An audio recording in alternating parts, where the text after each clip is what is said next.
Je me fiche qu'il ait volé mon idée. Je me soucie qu'il n'ait pas la leur. De toutes les choses, je préférais les livres.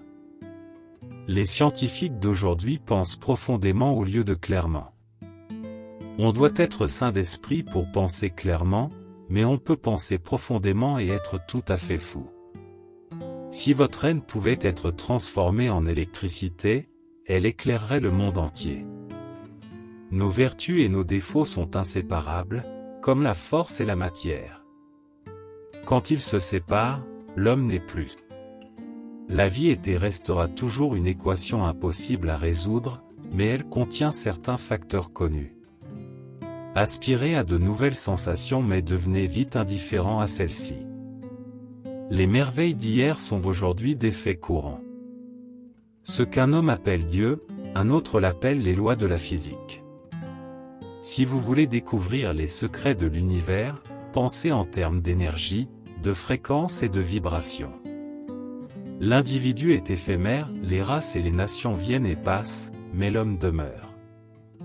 Notre cerveau possède des cellules nerveuses très sensibles, qui nous permettent de ressentir la vérité même si elle n'est pas encore disponible.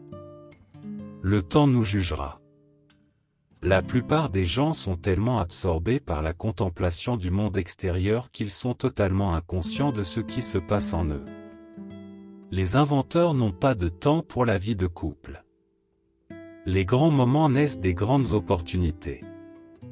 L'action de la plus petite créature entraîne des changements dans l'univers entier. Lorsque je passe en revue les événements de ma vie passée, je réalise à quel point les influences qui façonnent nos destinées sont subtiles. Nous sommes tous unis. Seules les croyances et les peurs de l'ego nous séparent. Lorsque l'inclination naturelle se transforme en un désir passionné, on avance vers son but dans les bottes de 7 lieues. Dans une solitude continuelle, l'esprit devient de plus en plus affûté. Les idées naissent en l'absence d'influence sur l'esprit d'efforts extérieurs.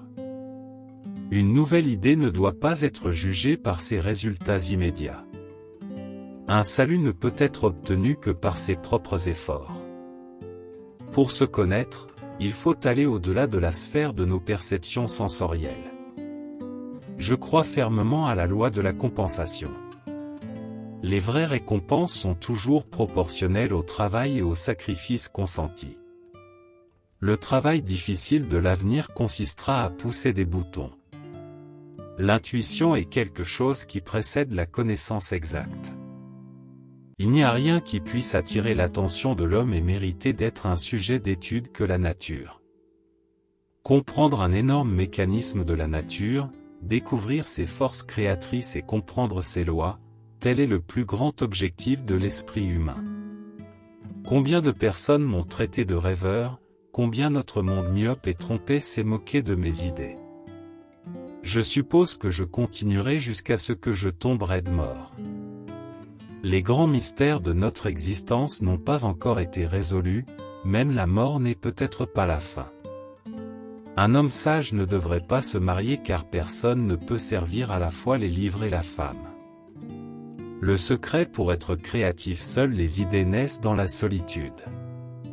Il faut éviter le sexe dans la vieillesse, après avoir embrassé puis parlé.